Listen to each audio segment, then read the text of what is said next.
It's time for Chicagoland Golf with the editor and publisher of Chicagoland Golf magazine, Phil Kosin. The show where for the next 2 hours, you'll get the latest info from the PGA Tour, local tournaments, and tips for your golf game. And now, your host, Phil Kosin.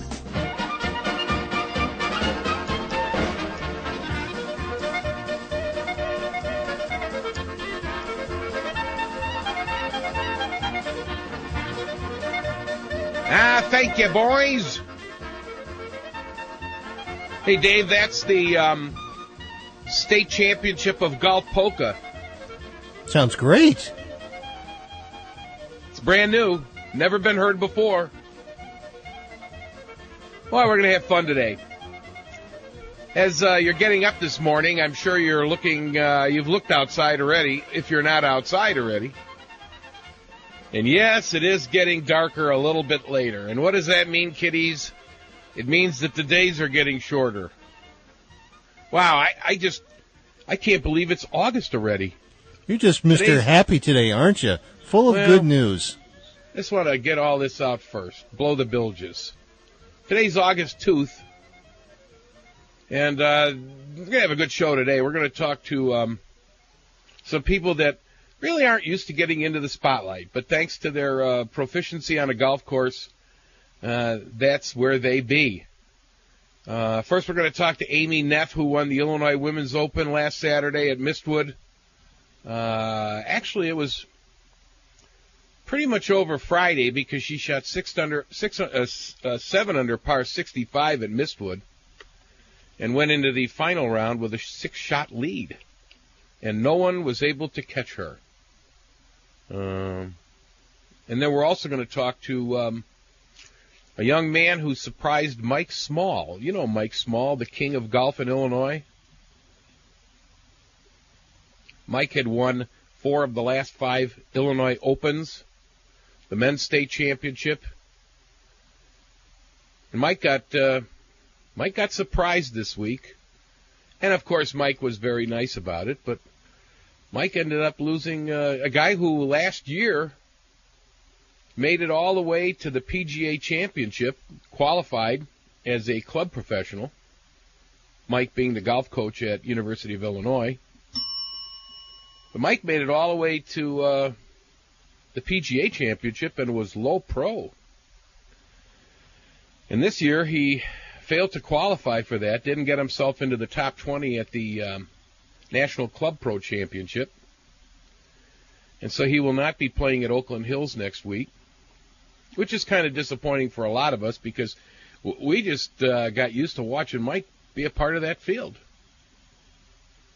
And then Mike came to Hawthorne Woods Country Club this week and had the lead going into the final round, had a 2-shot lead, and a young man who goes to Illinois State,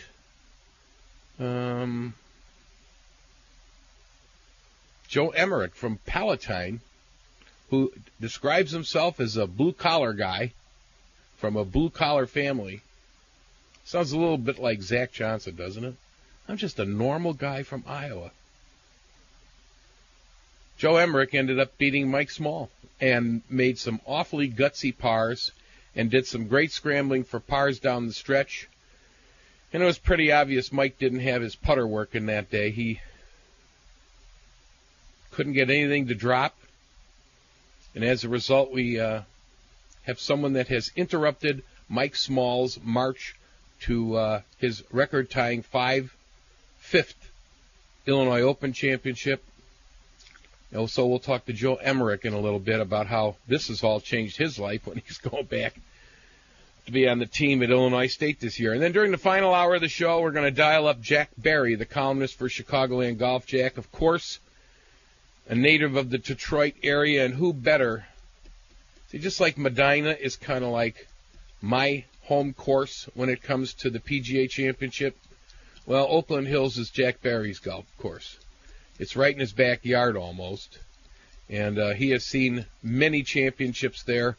So Jack will be around to give us an idea of what to expect during the PGA next week, because Reese Jones did make some changes. And programming note, tentatively 2 weeks from today, we will have Reese Jones on the show. It'll be kind of fun to talk to him after the PGA and he can give us an assessment of exactly how the changes that he made affected or didn't affect the field. That'll be interesting. All right, let's talk to Amy Neff, the brand new champion of the Illinois Women's Open. Hi, Amy. Are you there? I am. Yep, I'm here. How are you? Where are you this morning? I'm in Carmel right now. I'm at my house. Oh, okay. I thought you might be playing in a tournament this weekend. I was hoping so, but I didn't get a call. I was hoping to go out to Oregon for the Women's U.S. Amateur. I was the first alternate there, but did not get in. Okay. Well, that starts when? Today? The practice rounds start today. Oh, you could still get in, right? Right, maybe in a very last-minute call. Well, you decided not to go out there and hang? No, not going to just go out there and hang, I don't think. Well, if you look at the PGA Championship, Billy Rosinia, one of our club pros from up here from Flag Creek, Billy Rosinia was an alternate, and he went out to the U.S. Senior Open at the Broadmoor, and doggone if he didn't get in at the last minute. And as the day starts, Billy is tied for 22nd. He made the cut. Wow. And he's playing really well, yeah. He's one of those guys that matured late in life. Obviously, you're one of those people that's maturing very early in life. You're going to be, what, a sophomore next year? Yes, I'll be a sophomore at Michigan State.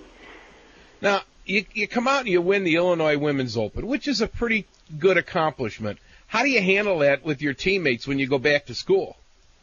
I think it'll hopefully just give me some of their confidence and their respect, and hopefully just knowing that I'll be able to deliver good scores throughout the season. So they're not going to do, oh, yeah, sure, Amy. Mm-hmm, yeah. Right.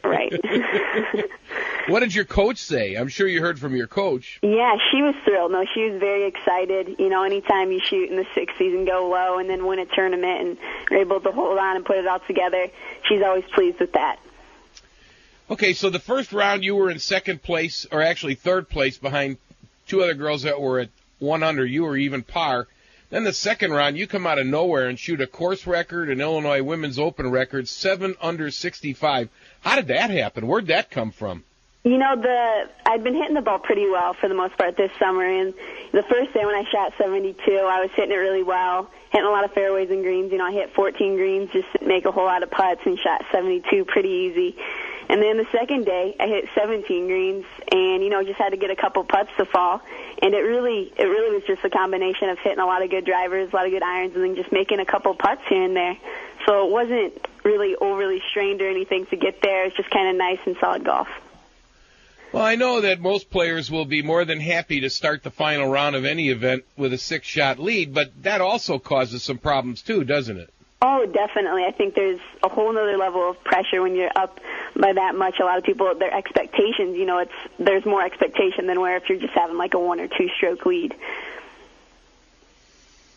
Yeah, so how did you handle that? I mean, how did you balance it on Saturday? Because you were getting a little bit of pressure from one of the players behind you.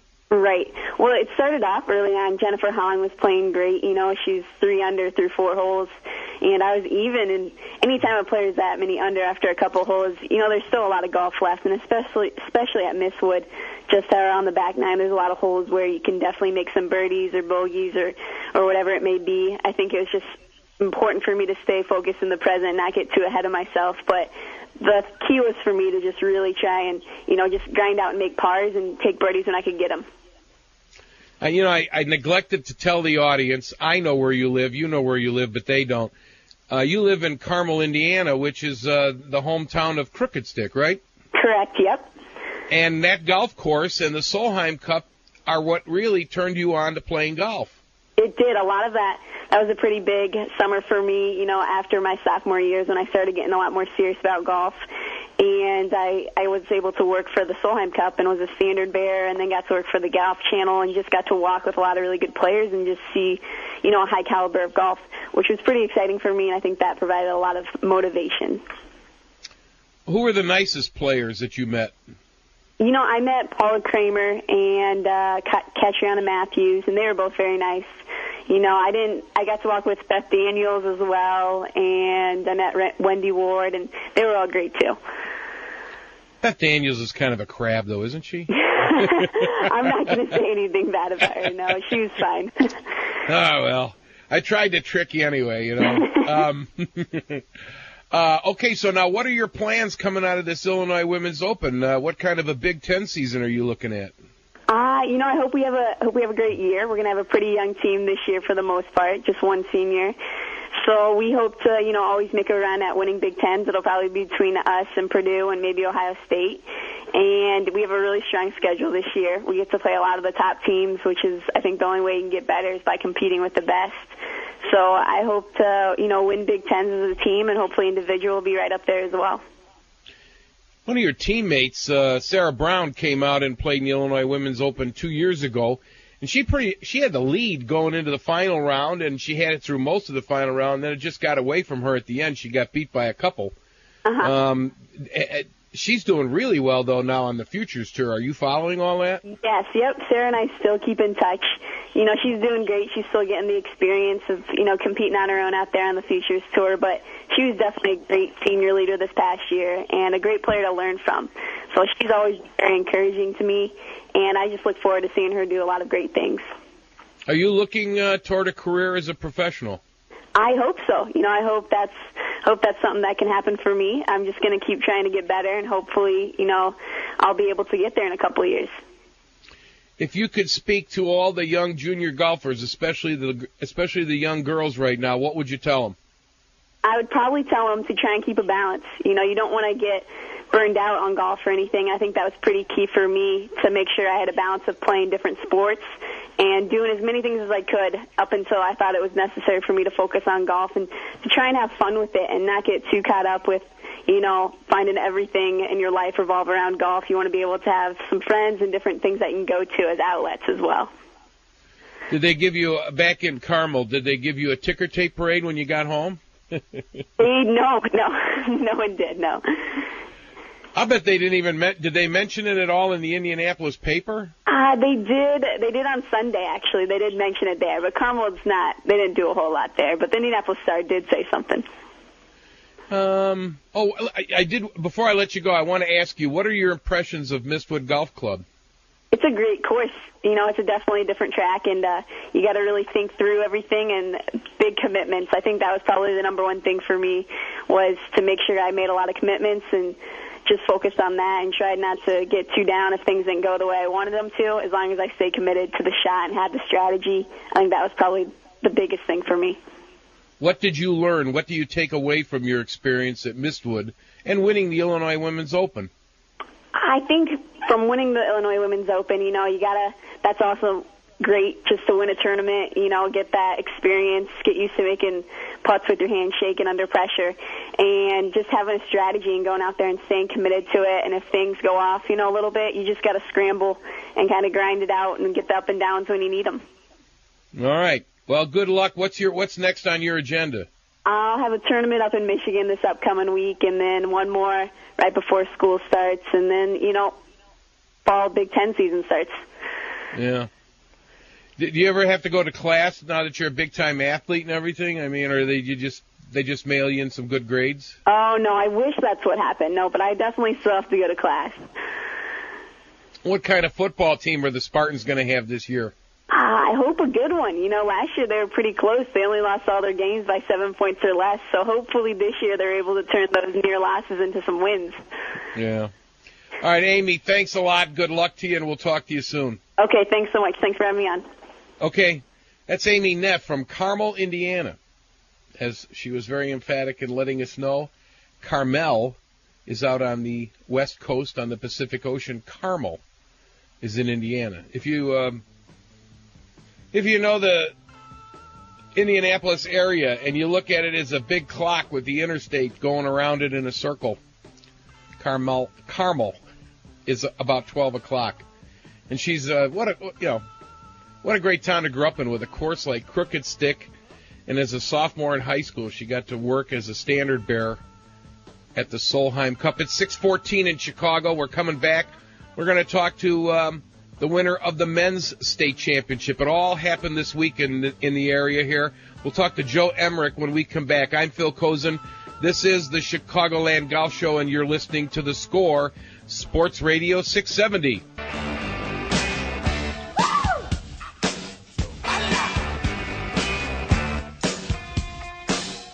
6:19. minutes after 6 on a beautiful August tooth. All right, so we had Amy Neff on, the champion at the Illinois Women's Open. Now he's swinging around to the men's side, to the Illinois Open, and on the phone with us from Palatine, Illinois, is Joe Emmerich. Hey, Joe, congratulations. Bill, thanks a lot. Thanks for having me on here. I appreciate it. Wow, what a surprise. I mean, you knocked, at least temporarily, you knocked the king off his throne. How does that feel? Well, he's definitely the king. That's for sure. That was pretty cool. But I don't really think that really takes anything away. He's still the king. He's the man to beat. And it was a pretty cool experience. I was really, really honored just to play with him. So it was a great experience. I'm going to draw from for a long time. And of course we're talking, if you just joined us, we're talking about Mike Small. Mike Small was heading into this year's Illinois Open. He had won 4 of the last 5 and was looking to rack up another win this year to tie Gary Pins for the all-time record of 5 victories in that event. It looks like it's going to be postponed. But what was going through your mind on that final day? I mean, it seemed like Mike just didn't have much of a short game. Certainly his putter was sputtering all day.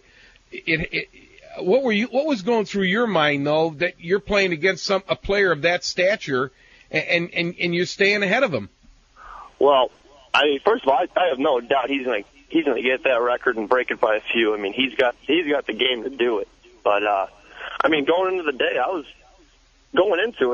feeling really good. You know, I didn't have a lot to lose, and I was real confident in my game. I couldn't wait to play. It was going to be a lot of fun. You know, win or lose, I was going up against one of the best players, and I'm like, I'm going to have this experience whether I win or lose, and it's going to be it's just going to be great. So I'm just going to take the day for what it gives me and see what happens. And he ended up having, you know, not such a hot day with the putter, and I ended up getting a couple breaks my way, and it was still really close. So that's a testament to how great his game is, and it was just a lot of fun. That's all I can say. I know that all good players like yourself have a lot of confidence in their swing and everything, but you made a pretty incredible run of scrambling for some awfully good pars, and is that part of your game, or it was just one of those days where everything went for you? Well, you play enough college golf, you learn to scramble pretty well. And, you know, that day especially, I felt like I was sitting pretty good during the week, and I hit some good shots, but during the middle of the round, I mean, I had to hit some scrambling shots. I mean, some of the greens early that I had some good looks at birdie, and I made a few of them. And towards that middle of the round, I had to hit a couple scramble shots, you know, around the green to save my pars, not really losing any ground, and I was able to do that. And that was a big difference in how the match ended up turning out. Well, I would say, just like with Amy, that the Illinois Open is the biggest thing you ever won. How do you handle that when you handle that when you go back to Illinois State? You know your teammates are going to give you a little bit of grief. Oh, definitely. I've been getting plenty of phone calls the last couple of days. It's been pretty crazy ever since that putt went in. And the bus rides will be pretty funny, us giving each other some stuff back and forth. It'll be a good time. Does this raise? It's going to raise everybody else's expectations of you. There's nothing you can do about that. Does this raise your own expectations for yourself? Does this make you want to start to maybe think about professional golf as a career, or is that where you were heading in the first place? Well, you know, to be quite honest, golf's been frustrating me for the last year and a half because I've been playing. You know, you play a lot of tournament golf in college, and you play over the summers, and I've been having some good finishes, and I've been having, you know, some glimpses of hope, and I feel like my game's been coming along. It's improving, but it was just right on the cusp, and I was like, you know, there's a difference between great players that win and great players that just play golf the rest of their life and don't become professionals. And I'm like, which kind of golfer am I?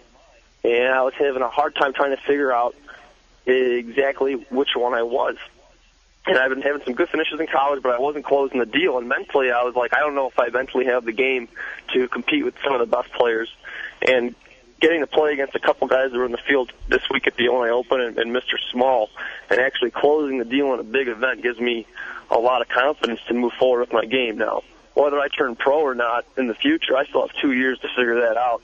and I'm just going to take it and see what happens, and just let things come to me. I'm not going to try and be one of those guys who's like, oh, yeah, I'm going to turn pro, and this is going to be great, and I'm going to make a lot of money. I have a plan B, or a plan A, really. I want to become a teacher and maybe a principal or a superintendent and see where that takes me. And if my game keeps improving and there's enough people wanting to support me and see what I can do on the pro ranks for a couple of years, that's something I definitely want to do. It's been my dream since I was a kid. And I would love to pursue that for a couple of years and see if I can, get a bankroll, get going and keep it going and stay out there. But if I can't, I'm going to have a great life being a teacher and enjoying golf as an amateur. And, either way, I'm just going to kind of enjoy my life, enjoy this win, and see if I can improve on it and just see what happens and what I get out of it. What are you studying? Are you an education major? Yeah, I'm at Illinois State University, and I'm studying to become the official major title is called Business Teacher Education. So I'm going to teach. I'm going to get a minor in insurance and a minor in psychology. I'm going to go and do my student teaching and just get into the education system around the northwest suburbs and see what happens. Did you get recruited by Illinois State? I really didn't get recruited by anybody. When I was, I only applied to one school, and that was Illinois State, because they had the business teacher education program, which is kind of it's a highly accredited program for business teachers, and not too many schools have it. Illinois State was the one locally that had it. It's in-state. They had a really good team when I was coming in, and I'm like, this is a good program. It's a good fit for me. I think I can come here and play and make an impact on the program. I'm going to leave with a degree that I want. And I sent a letter to Ray Kralis, my coach, and it took me, I called him for about a month straight, 2 months straight before he gave me a call back. And he let me on the team as a preferred walk-on, as a non-scholarship player. I ended up earning a scholarship a couple of years later, and here I am. What did the coach have to say to you after you won this? He's ecstatic. He's one of my biggest fans, and he really is a great coach. He's been trying to help me mentally and help me with my swing over the last couple of years, and we kind of have left some of the swing stuff, and really the last year and a half I've been working a lot mentally with him, and I've been just working on my swing with Earl Puckett out at Pine Meadow. All right, well, you know what? I want to get into that some more, about your practice regime and what you did through your junior career to get to where you are now. I think a lot of people will be interested in that. It's 6:28 in Chicago. My name is Phil Kosin. This is the Chicagoland Golf Show. We're talking with the 21-year-old winner of the Illinois Open, Illinois State University student, Joe Emmerich from Palatine, who describes himself as a guy from a blue-collar family. We'll be right back on The Score, Sports Radio 670.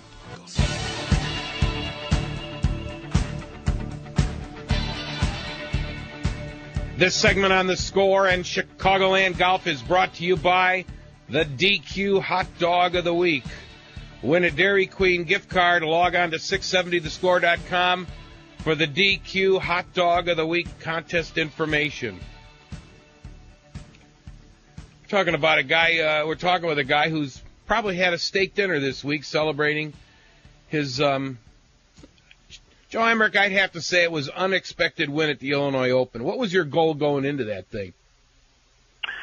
Well, it was a little unexpected for me too, and I don't know, my goal was just to go in and see what the course was going to give me. I mean, I felt confident. I wanted to play well, but, I wasn't really expecting to win. I wanted to play well, and I just wanted to try and hold up mentally and use this as a kind of like a preparation for the State Am and for my college season. Well, the State Am now, that puts even additional pressure on you, right? Because, David Ogren was the last person to win the Illinois Open and the Illinois Amateur in the same year. I think he did it in 1980, if the records are correct. And now you've got a chance to do the same thing. So how do you head into the State Am without having a little bit of overconfidence?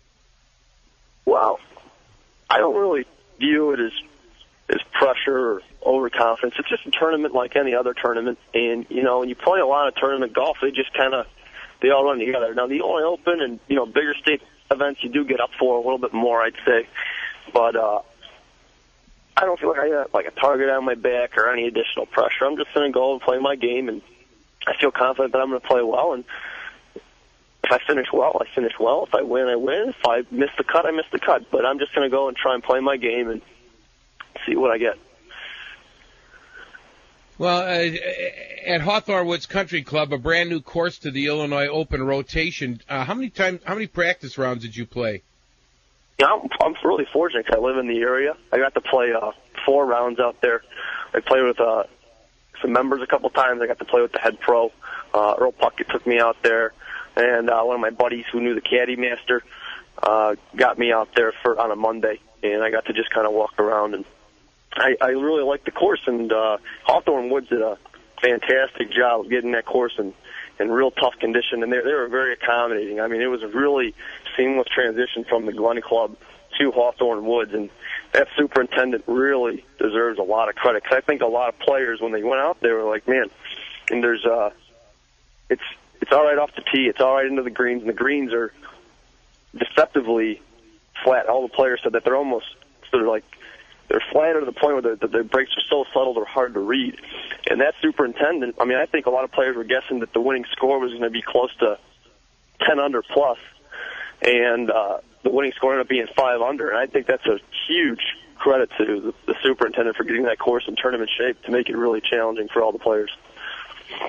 Well, one of the things, that is a new course. One of the things you have to remember is that those greens, a lot of those subtle breaks will disappear after time, after they roll them and cut them and roll them and cut them.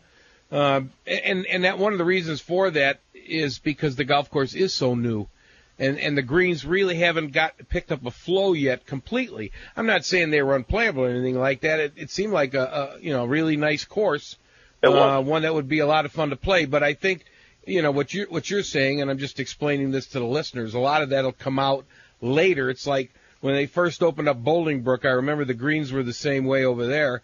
And now after years of rolling and cutting, a lot of those little subtle bumps and everything have been smoothed out of the greens.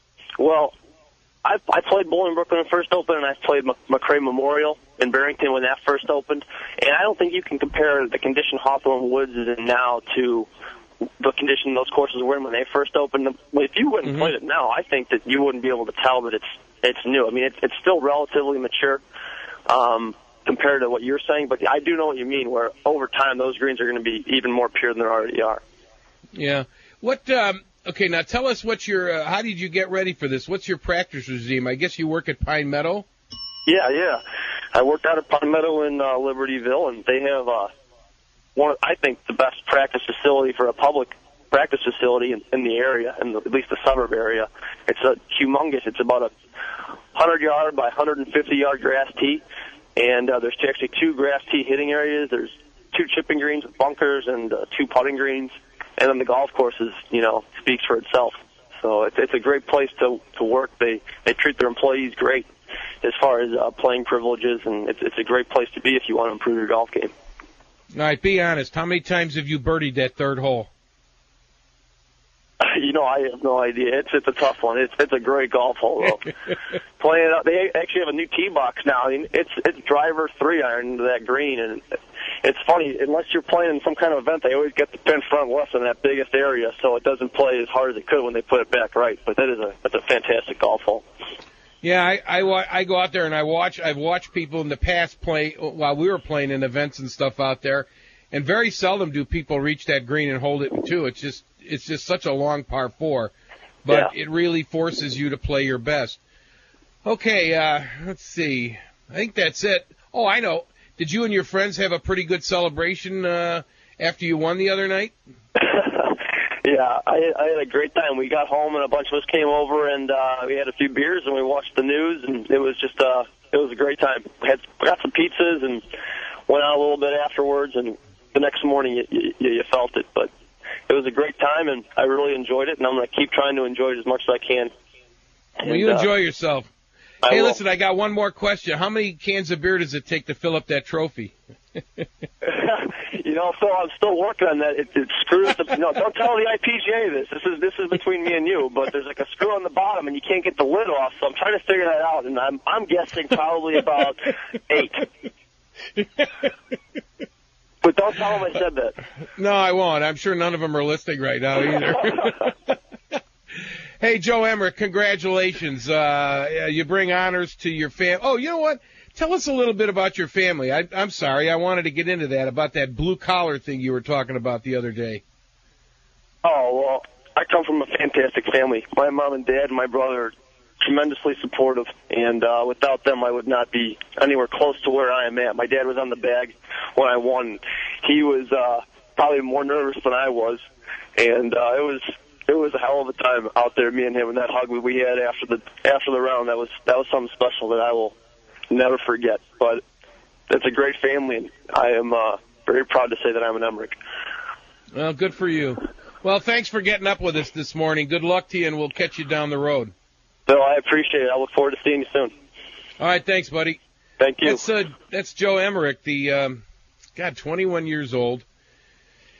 And like he said, nobody expected him to be a contender in the Illinois Open. I mean, what he did was pretty much unbelievable. The interesting thing, Dave, is, there's like a youth movement in golf today, especially with these state championships. I mean, our Illinois Women's Open has changed drastically just over the last few years.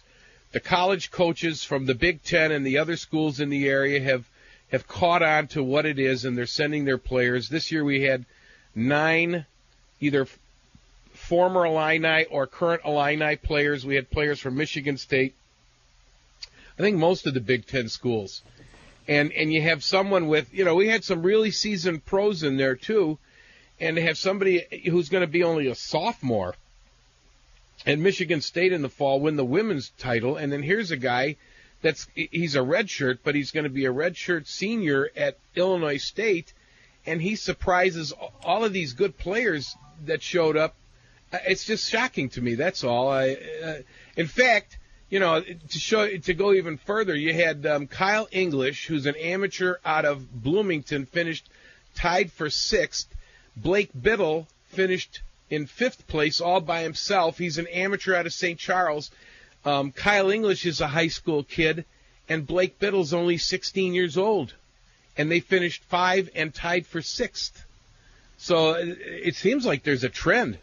Well, it's great for the game, too. And you think perhaps it could all be tied back to, some guy named Tiger Woods? Some of these kids might have seen him break into golf and take the golf world by storm here in the last 10 years or so, 10 or 11 years. And these kids now are, they might have been playing other sports, and now they've taken up the game of golf, and it's great for the game. I think you're half right. I don't think it's the kids as That's much pretty good as for me, by the way, being half right. Well, you're a half. No, let's not go there. No, I think what it is it might be that the parents, you have to have, at that age, you've got to have some cooperation, some help from your parents. There's absolutely no doubt about that. And I think what Tiger Woods has done, and not so much the publicity about Earl and the way Earl, brought up Tiger in a very military manner and had a very strict regime. I mean, Tiger Woods' workouts still are like a Navy SEAL. He makes those guys look fat and sloppy. Maybe it's the parents that realize that if you give the kids a chance and give them some support at an early age, they may end up accomplishing something like this. Certainly not another Tiger Woods, but maybe the kids are getting more support at an earlier age. You think? Yeah, I definitely think so, and I think that goes across the board in any sport. I mean, anytime you have a child that takes up an interest in a sport, you should really just give them support and don't push them, because that's a mistake a lot of parents make with kids at a young age, is they try and push their kids into certain sports or anything like that, or once they get interested in a sport, they try and push them to the point where they eventually just begin hating the sport. I mean, when they're kids, let them be kids. Let them enjoy the games. I mean, provide them with the necessary materials and everything to be successful. But as long as they're having fun, that's the most important thing, I think. Yeah, well, you look at now, and a perfect example of what you're not talking about is Michelle Wie. I mean, here she goes, for another reason she passes up the Women's British Open. She refuses to go out and try out for the Futures Tour. And just because she thinks because she's Michelle Wie that all these doors should, that they should rewrite the rules and just let her play in all these events. But instead of going and playing this week with all the world's best female players in the Women's British Open, what does she do? She takes a sponsor's exemption to become a circus act for the PGA Tour's event in Reno, Tahoe, and she goes out and shoots some pretty big numbers and misses the cut. Well, I mean, I got to believe that's sense? her parents. That's her parents, though, isn't it? I've got to believe that's her parents. Well, her parents want the exposure here, not over in the other across the pond, where there isn't going to be the same exposure. And it's all because of the money that was fronted to her by Nike and all her sponsors. Somebody told me it was over $30 million, which is a lot of money, boy. I'll tell you. For somebody that really hasn't won anything, that's a lot of money. We're going to come back at 6:45 in Chicago on the Chicagoland Golf Show. Jack Barry coming up, discussion about the PGA Championship at good old Oakland Hills in Jack's hometown of Detroit. This is Phil Kosin, the Chicagoland Golf Show. You're listening to The Score, Sports Radio 670.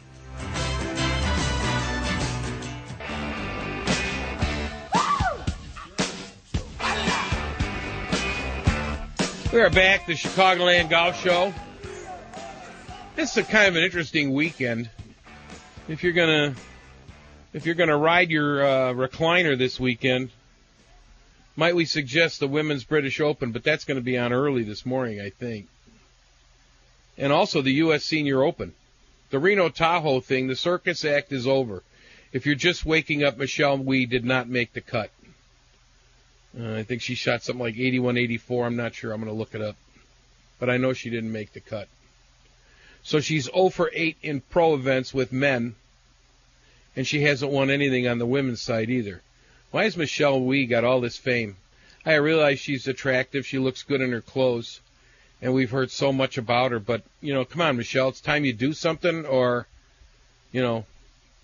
walk out of the spotlight for a while. Go hide. Also of interest this week, the U.S. Senior Open from the Broadmoor in Colorado Springs. And we had, I'm thinking this is a record, Dave. We had 6 players with Chicago connections in that event. It is highly which may unusual. be a record. Yeah, that is highly unusual. Okay, Gary Hallberg, who just turned, he was on this show the week before he turned 50 at the Bank of America Open. Gary's out playing the senior tour. So it's not a surprise, really, because Gary's ramped up his game in anticipation of his 50th birthday and all the riches that are possible after that with the Champions Tour. It's not a surprise to see Gary in there, and Jeff Sluman also turned 50 recently, within the last year anyway, and he's been out on the Champions Tour, and Jeff won a few weeks ago, so it's not unusual to see Jeff out there, and both of them made the cut. Well, we also had Tommy Robinson, who's the golf course superintendent up here at Ravinia Green Country Club. Tom Studer, who's from Joliet, Illinois, has done a pretty good job of running the table on a lot of the amateur events here in Chicago. Interesting choice. Tom usually plays in the Illinois Open and went out for this because of the Illinois Open being moved up a week in the schedule because of the PGA Championship Tour, PGA Championship being moved up in a week in the schedule because of the FedEx Cup Series this year. So there you have it, So you have Tom Studer, Tommy Robinson, the third guy from around here. A lot of you folks on the south side know him, Jerry Vidovic. He's a former amateur public links champion who's the head golf professional at the Meadows down in Blue Island. Jerry got into the field. And then at the last minute, Billy Rosinia, who's been on this show, and an old friend, Billy Rosinia at 9-Hole Flag Creek in Countryside, got in. He was an alternate. Remember Amy was talking about she was the alternate, the first alternate into the Women's U.S. Amateur that starts Monday. Well, she decided not to go out there and wait unless she gets a phone call and can make a flight. But she's next in if somebody drops out, and that's a pretty big field. I would think, personally, that she would go out there and wait. That's what I would do. first amateur. Billy did that. Billy got in when let's see, who dropped out? Larry Nelson dropped out. So Billy Rosinia got in. So what does Billy do? Billy goes out and shoots one over the first day. He's tied for 21st. And then yesterday, when you kind of expect, the little club pro, the little fish in the big pond of all these big names playing, you'd figure Billy'd come back a little bit. He didn't. He shot 3 over, but everybody else was shooting big numbers too. And he's at 4 over now. He made the cut. He's tied for 22nd going into today. So that's a pretty interesting story. And trust me, Billy Rosinia will be on this show next Saturday. Otherwise, I'll send somebody out to kneecap him. Can I say that? Sure. That's not as bad as saying lynching, right? No, it's certainly not. Speaking of the U.S. Open, by the way, I know you don't have the TV on your palatial estate, but we do here in the studio. Did you happen to see the video of the bear running across the fairway? Well, I'll tell you, was that the same bear? I saw numerous shots of it last night on the news. I saw pictures of it on the internet. I wasn't watching. I had other stuff to do yesterday afternoon because we're printing on Tuesday morning with a preview issue for the PGA. But holy cow! And then I guess they had what was it? Looked like a jackrabbit, a small deer. It was a small deer. Foxes. Well, I guess the Broadmoor. It is kind of in the middle of nowhere. You're up in the mountains there. I was going to say, is there a nearby petting zoo or something? Or no, I don't think so. I think that bear was more afraid of the people than they were of him. Well, yeah, but I'd be afraid of that bear. He looked like a pretty good-sized bear. I was really surprised that there wasn't too many people heading for the hills. But black bears don't attack people. They only eat berries and nuts and stuff like that. Grizzly bears eat meat. Grizzly bear would be a different story. But a black bear is just a vegetarian. I wouldn't. And actually, they have a pretty. They don't read. They don't often attack humans, from what I hear. Of course, there's always an exemption. Please don't call and tell me. But yeah. But they don't attack humans generally, and they're more afraid. They're very shy. And I think what happened yesterday was that bear got into a situation where he was surrounded by stuff he wasn't familiar with and went a little bit nuts. But I guess that is probably. I've seen deer on a golf course.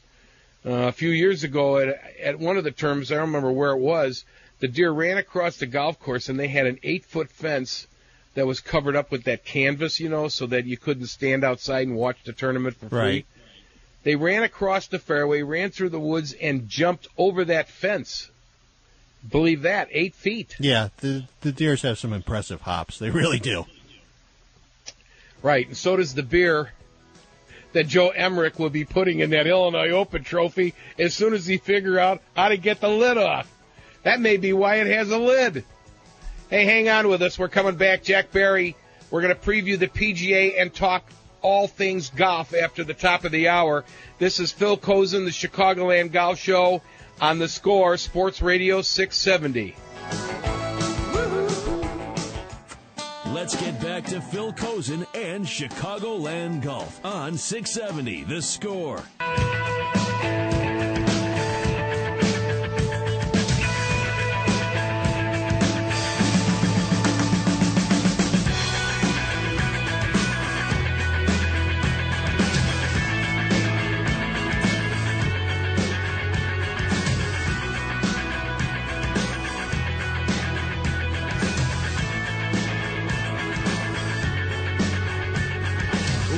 Sometimes I like to play air guitar during that. Sometimes I play the drums.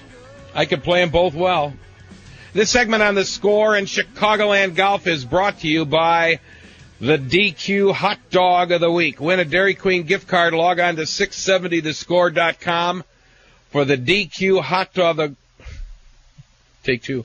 The DQ Hot Dog of the Week contest information. That is my best radio broadcaster's voice. I ain't no broadcaster. I ain't no personality. I'm a golf writer. And that's what we do here on this show. By the way, we got more sponsors. This segment on the Score in Chicagoland Golf is also brought to you by Waxbird's Walk Shop. If they can't fit you, nobody can. And Country Lakes Golf Club in Naperville. Okay, Dave White, you can cross those off the log. And we have a guest on this porch of the show, an old friend.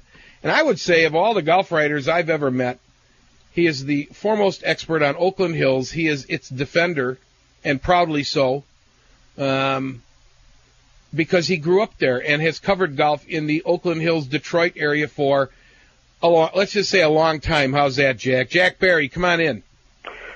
Good morning, Phil. Well, since the 1961 United States Open, that was my first trip to Oakland Hills, and I've been there to cover every major championship and event that they've had since, which is now, 2 PGAs, a couple more U.S. Opens, the U.S. Amateur, the Ryder Cup, and the PGA next week. Ah, yes, the Ryder Cup Massacre. You think that I've seen some. The weather was beautiful, unlike what it was 2 years ago over in Ireland. The weather was beautiful. The crowds were great. Everybody had a great time except the United States team. The Europeans had a wonderful time. They partied like crazy at the Irish Bar on Maple Road on Sunday night. They loved America then. Did you read somewhere on the internet? I saw, and I may try to look for it here while we're talking. There was somebody printed. It was Golf Digest with their Anonymous Pro, and the Anonymous Pro was talking about Oakland Hills and basically said some awfully mean things about it. I'm sure you saw it. Well, there have been a number of players have been critical of it. Sean O'Hare was one of them. Tom Pernice. They had qualifying for the British Open there last year, which was the first time that any of the pros saw Oakland Hills since Reese Jones has updated it, and they were very critical. I had a laugh. One of them talked about that stupid hill that they've got on that 10th hole. You know, what's going on with that? Well, that's been there since Lord knows since the glaciers came down, I guess. But when Donald Ross designed the golf course, that was an integral part of it. 10 and 11 were the two holes that he started designing the whole course around. And on 10, the fairway slants dramatically from left down right. And so you got to be real careful there. I mean, Ben Hogan thought it was a great hole when he won in 1951. So it just some of these guys get so spoiled by the way American courses are manicured that they just don't understand. They don't understand the nasty niceties of some of the great old classic courses. Yeah. By the way, if you're just joining us, the match play starts today at Point of Woods for the Western Golf Association's Western Amateur Championship, which is the second most prestigious amateur championship in the country. Danny Lee from New Zealand won the medal. And, you know, Jack, in his comments yesterday, Danny Lee said he can't believe this is the first time he's ever played a golf course like Point of Woods, which is a beautiful woodland golf course, parkland-type course with trees. And he said he's never played a course in such good condition. So we've got these foreign players coming over here to get into our events. The good ones come over here, so they kind of tend to dominate once in a while, and they're just that they're enamored with what we take for granted.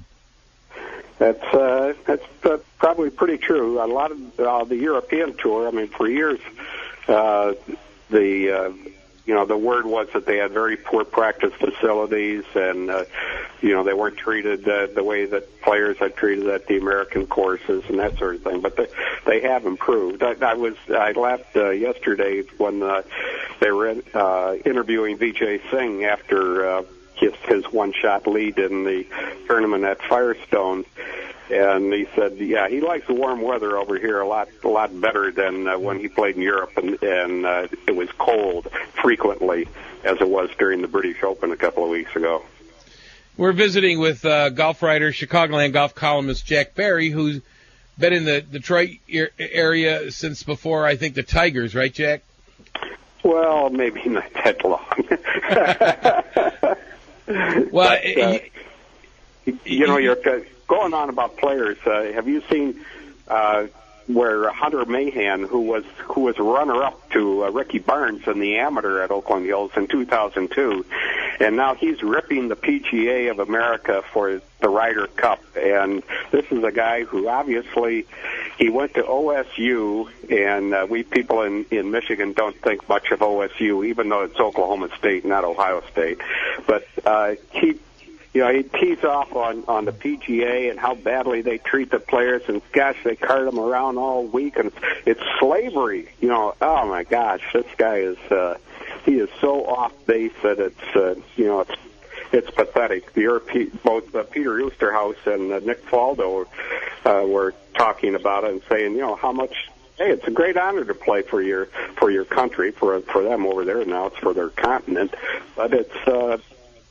One time in your life, your eyes shouldn't be on the $1 million first prize, the way it is for so many of these guys now. Very disappointing, especially for a young player coming in to act the way he is. I hope he doesn't make the team, or that they would say, even if he makes the team, say, no, stay home, we don't need you.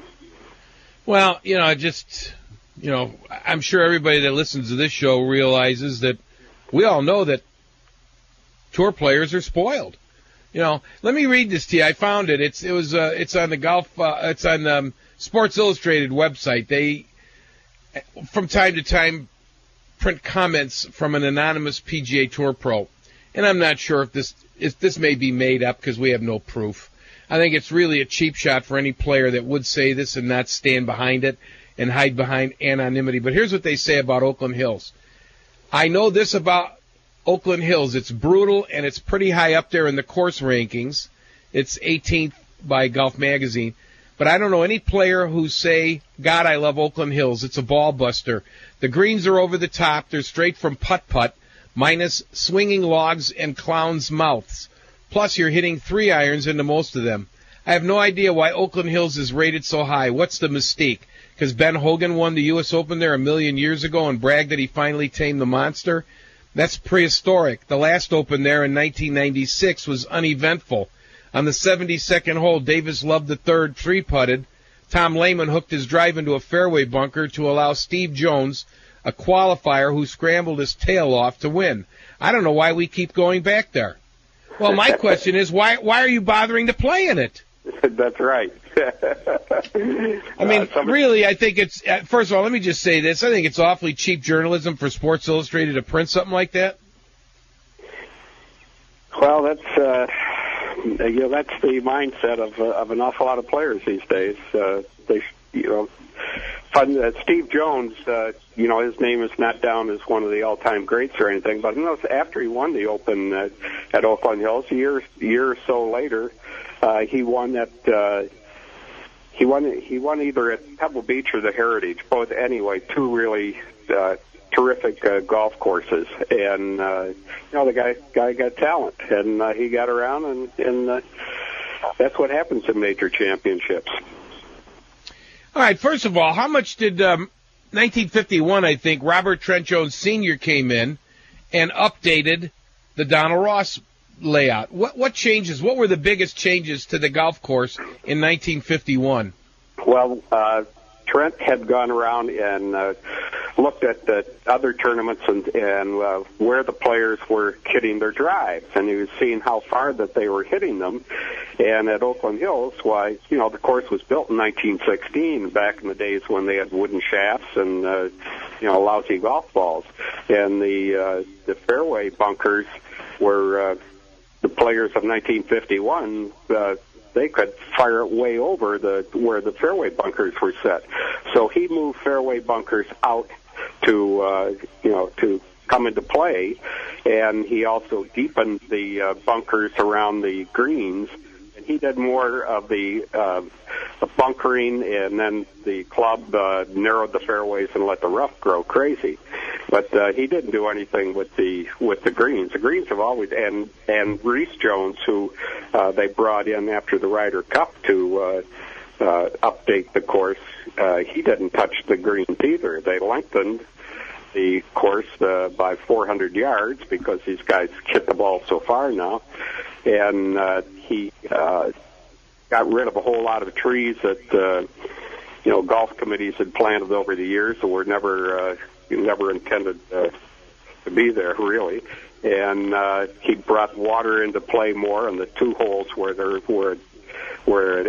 they have ponds, both at the 7th and the 16th holes. And the course has never looked better. I think it just looks fantastic. And you know the job that Reese Jones does. He's doing it out at Cog Hill. He's done it at Torrey Pines for the Open. He's done it for all these U.S. Open courses. And I think he's outstanding and did a great job here. Well, that's the other thing you bring up. These not only is this anonymous tour pro and some of the tour pros complaining about the course. Geez, what a surprise, Jack. A major championship course is going to play brutal. Who would have guessed that, right? I mean, that's right. Something I would never expect. I mean, right. What do they want us to do? What do you want to do? Set it up so you could shoot 22 under par? Yeah, so that everybody is shooting in the middle 60s. I mean, it's a major championship. It's like last year when they had the British Open qualifier here, and players complained, and the guy from the R&A who was over here to run that said, "This is a qualifier for a major championship. It's not a weekly tournament. This is something special. You have to have work a little bit harder on this." And the greens are at Oakland Hills are treacherous. There's no doubt about it. They can drive you crazy, but that's part of the game. Nicholas has said that Oakmont and Oakland Hills are the two toughest sets of greens in the country. All right, well, you know what? Let me jump in and take a break here, Jack. I'm up against a hard break. Our guest on this portion of the show, we will continue with Chicagoland golf columnist Jack Barry, who's been covering golf in the Detroit area all the way back since 1961. And if anybody knows Oakland Hills, it's he. I'm Phil Kosin. This is the Chicagoland Golf Show. You're listening to The Score, Sports Radio 670.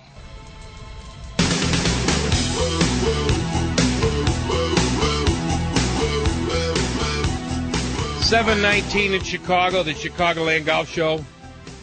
I am Phil Kosin, hosting. Joining me, an old friend. A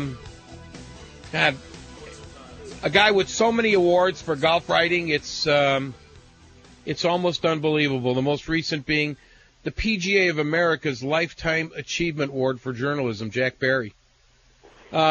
Jack, you are the guardian and protector of Oakland Hills.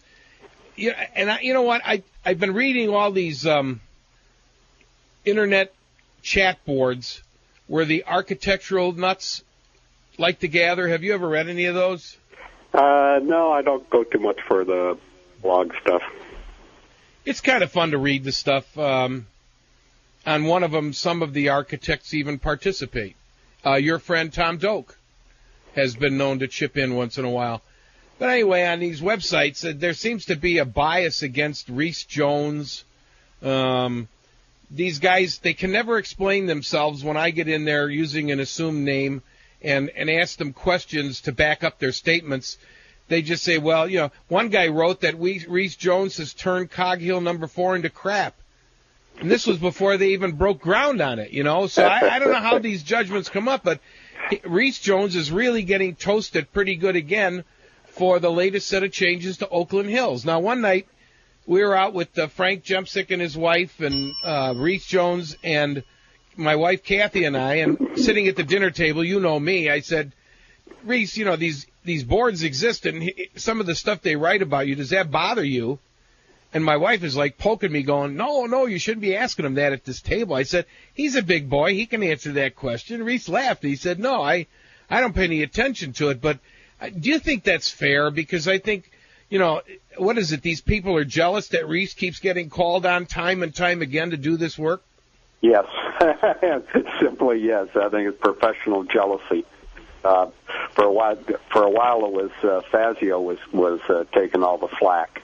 And it's just seems people that ones who are most successful, why they get ripped. Nicholas used to get ripped a lot, and of course he made some very difficult golf courses, including the Bear at the Grand Traverse. But he did that because the guy who hired him kept on telling him that he wanted a tough golf course, and finally he said, he told him, he says, I'll give you a nice golf course. He says, no, he says, I've got a nice golf course. I want this championship course. He says, okay, I'll give it to you, and he did. And I think that's a case. The people who hire Reese, they're not hiring him to do, just some little simple mom and pop golf course that you want to run people around real fast. No bunkers, easy greens, that sort of thing. So I think that's more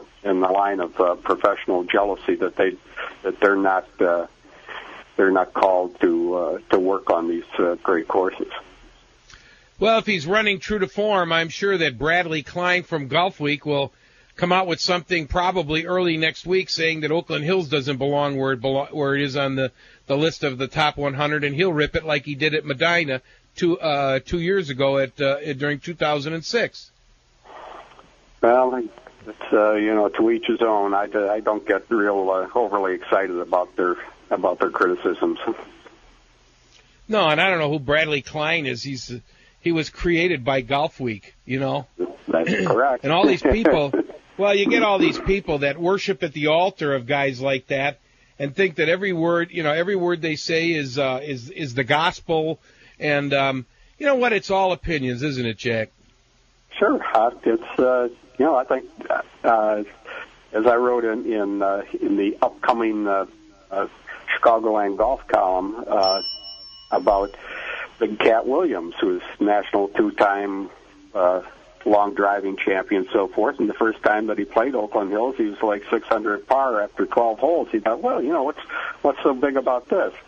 Well, then he immediately double bogeyed the next hole. He wound up, instead of being 600 par, he finished level par because the finishing holes were so difficult. And it says the more you play it, the more you appreciate it. You see all the subtleties and see the dangers and where you've got to play or try to play. And it's a challenge. And I think great players like challenges.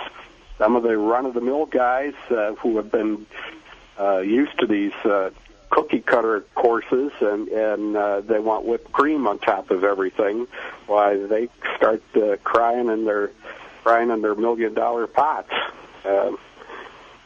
It's just the way that the world has gone now. I think that players don't have to work as hard as they did in the when I started covering golf. I mean, players had to play every week. They didn't have gurus. They didn't have swing coaches. They didn't have mind coaches. Any of the rest of that stuff. They played every week because they had to. Money wasn't there. Now there is so much money that they don't appreciate what they've got. Well, maybe not for long, Jack. Right? Well, maybe not. Some of the sponsors, like the car companies, some of the other sponsors start having more problems. Maybe the pots won't be quite as large. Well, I don't know if you're keeping an eye on what's going on in the business end of the LPGA Tour, but they've already lost one title sponsor that they're trying to replace for next year, and they're about to lose as many as 3 more. So that could be really interesting, and one of them is the Ginn Tribute. They're going to lose Ginn as a sponsor, and that was like one of their big events. That had the biggest purse on the LPGA Tour, I believe. That's correct. I look at NASCAR. They're like a hotel and resorts, and it's tough business right now. It's darn tough. I mean, you know what gasoline prices are, and how difficult it is to travel anymore, and how many people are looking for work. It's not exactly a blue sky world right at the moment. Well, maybe it's a little different in Detroit. I haven't seen. I mean, yesterday they had a record crowd at the Cub game, and when in seats that used to be 50 cents in the bleachers when I was in high school are now going for $36 and more. People are still spending money. It's just maybe not like they used to. But I think what's going to happen is, if the current trend goes on and the TV networks keep taking a bath on these ratings, then the TV contract goes down. the title sponsors are going to want to pay less and have smaller purses. It'll be interesting to see how Tim Fincham wiggles himself out of that one when he has to tell his players that the purses are going down. Well, that's right, and especially at television this year, since Tiger's been out, why television ratings drop, crowds drop. You look at look at the attendance at some of the tournaments now, and at the PGA Tour events, a lot of them are starting to look like it always did at the LPGA tournaments, where you saw more trees than people, and it's. You lose your big star, and suddenly things become a little tighter. Everybody isn't rushing their television sets on the weekend to watch Tiger, or rushing out to pay money to go and see him. And if that television contract comes up, and those networks say, "Hey, where are the eyes?" We can't afford this. We need more eyes, and we're not getting them. No, and I think that's what's going to happen. That's what I predicted in my blog this week. I don't see a rosy future ahead for the type of purses and the kind of monies that these guys are making for, in many cases, mediocre play. What did they have, 96 millionaires last year on the tour? And all of them, they don't have that many events, so, Hey, we're going to take a break. It's 7:28. We're on the phone with Jack Barry, longtime golf writer from Detroit, columnist for Chicagoland Golf. We're coming back after the top of the hour, or bottom of the hour. We'll talk more with Jack. This is Phil Kosin, the Chicagoland Golf Show on the Score, Sports Radio 670.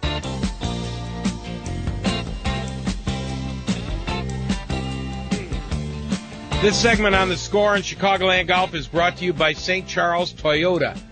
Get a price quote at Toyota.com. And we'll continue with Jack Barry. I just got an email from Tom in Bensonville. And he says, Jack, this is interesting because it pertains to what we're talking about. He wants to know if there are writers out there covering golf that will quote certain players who say what the writers want to say, and they edit it. They don't put the positive stuff in if they've got an agenda. What do you think? I'm not too sure about that. Certainly, they like to go to players who would be controversial and figure that that they're going to get a good story out of that. I can see that, but nowadays a lot of these guys hardly talk at all. So and the only time they do are in the big press conference after their round, and then they disappear into the clubhouse and are soon gone. And you don't see as many writers going into the locker rooms now as you used to. Well, I think I don't know about you, but I certainly wouldn't hang my hat on any of Hunter Mahan's words. No, that's true. He's not exactly a guy that's never played on a Ryder Cup team. Is not exactly one of my go-to guys for the Ryder Cup quote, is it? Well, the guy didn't have any facts right. They do. After the Mark O'Meara criticism of the PGA some years ago, they do give each player X amount of money that they designate a charity of their choice, and thousands of dollars go to their charities, and they've been doing that now for the last 4 or 5 Ryder Cups anyway. And as far as they said that they had to, Hunter Mahan saying, they had to treat it like slaves. They had to go to all these parties, and they had to go to something every night. And all they wanted to do was focus on golf. Well, their focus hasn't been too good. Maybe they should be. Maybe they should be a little bit looser. The Europeans certainly are, and they have one big party event that they go to, which is usually like on Wednesday night, and it is not the night before the event, before everything starts, since it's only a 3-day event, Friday, Saturday, and Sunday. It's not a 4-day. No, I just don't think he really knew what he was talking about. I just think it's totally selfish that you don't want to do something. I think any of us listening would cut off our little pinky finger to do something where we could represent our country like that. Well, some guys just don't feel that way, and it's. I think for the Europeans, have always had kind of regarded themselves as the underdog, and usually for some unknown reason they haven't been favored even as much as they've hammered the United States, especially the last two. And they join together. They love it. You know, they love to come over and beat Uncle Sam, whereas the Americans are just not as they're not as patriotic. They're more accented towards that big purse every week than they are for playing for their country. Well, they're self-centered, and it's very hard to get a bunch of people that everything revolves around them 50-something or 100-and-something weeks in a row, and then all of a sudden you put them together for 3 days and you expect them to act like a team. They're just not used to that. They're just not used to that. That's correct. All right, let's get back to the upcoming PGA at Oakland Hills. What kind of player is it going to take to win this? Obviously, from listening to some of the crybabies say that they're going to have to hit a lot of 3-irons in. Oh, that's all I have to say. Oh. You know, I mean, obviously, what are they looking for, Jack? They want to bomb and gouge? Oh, yeah. Well, they've got...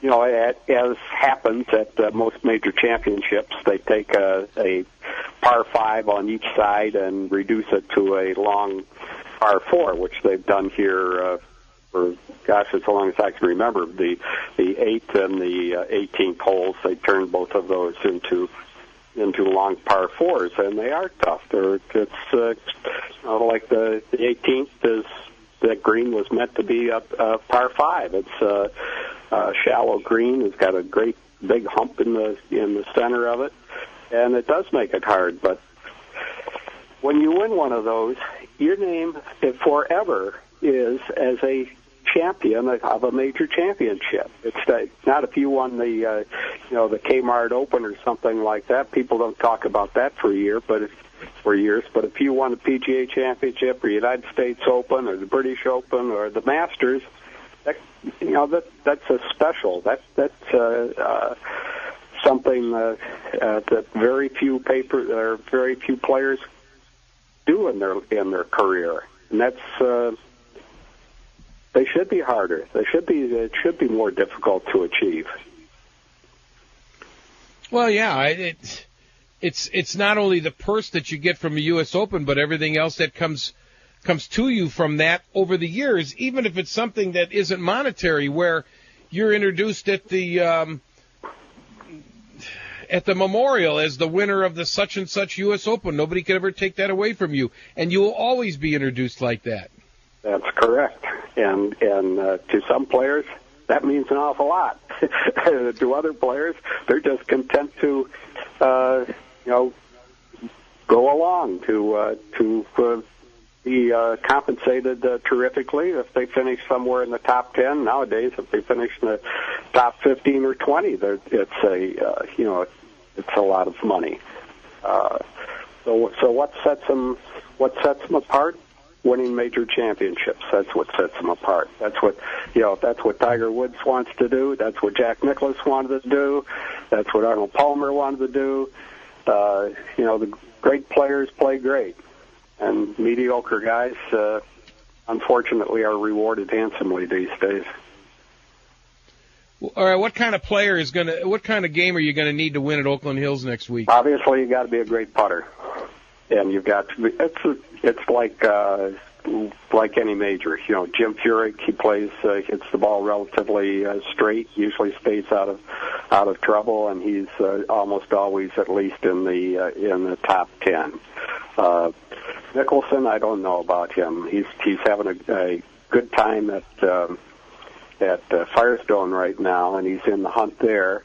And he was here, and he spent a lot of time, as usual, mapping out all the various angles of the greens. And sometimes I think he just gets too involved in mechanics or the engineering with Dave Pelz. He has such a great natural talent that I'd rather see him go back to just being Phil and playing naturally. I mean, he's got such a wonderful short game. He used to, at times, he's as good a putter as there is.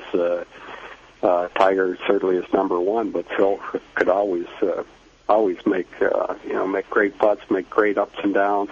You've got to be able to get the ball up and down because they are long holes and they are tough greens, and the bunkers are huge. They are some really. Reese Jones did one thing; he deepened a lot of the bunkers. So that's a good sand player, a good putter, and hit the ball reasonably straight. So that usually works wherever you go. Did they talk about fluffing up the sand in the bunkers as far as the conditioning, their conditioning plans? I don't know about that. That's what they did at, where was it, at Torrey Pines? Yes. Yeah. When they complain, the bunkers are really a hazard. Yeah, right. Well, that's what they're supposed to be, but that's what I thought. Frequently they say it's like Peter Rabbit. Don't throw me in the briar patch. Don't throw me in that bunker. And then they just knock it stiff out of there. So if it's a hazard, why it should be a little bit more difficult. You've got Retief Goosen.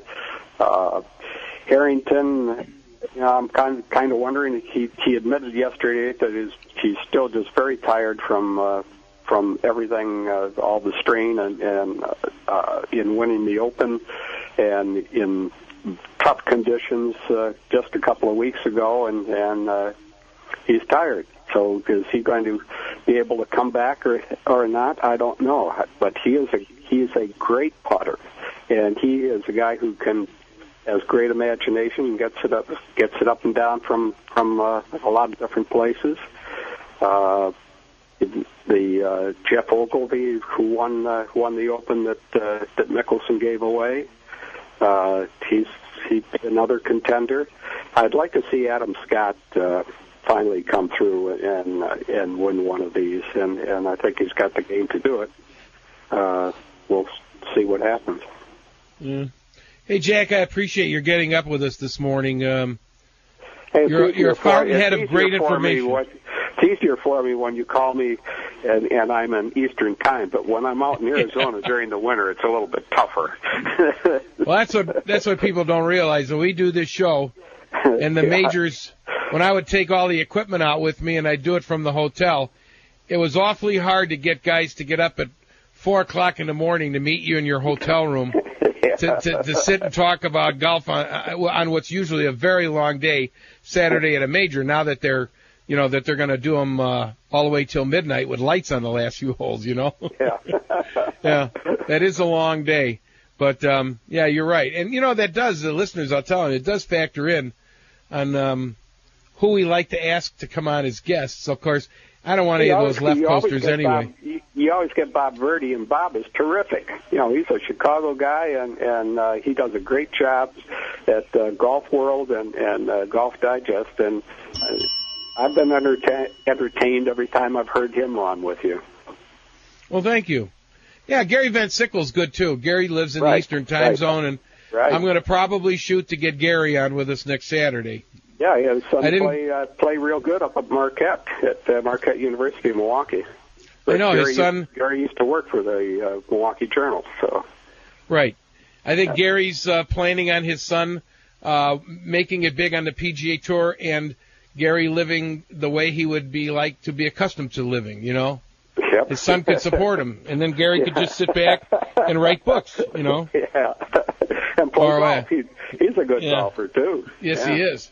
Yeah. All right, Jack, we'll check with you in a couple days, and we'll look for your column in Chicagoland Golf. Issues come out on Tuesday. Jack, thanks a lot. That's Jack Barry, Chicagoland Golf columnist, who has covered golf in the Detroit area for over 55 years. It's 7:46. I'm Phil Kosin. This is the Chicagoland Golf Show. You're listening to The Score, Sports Radio 670.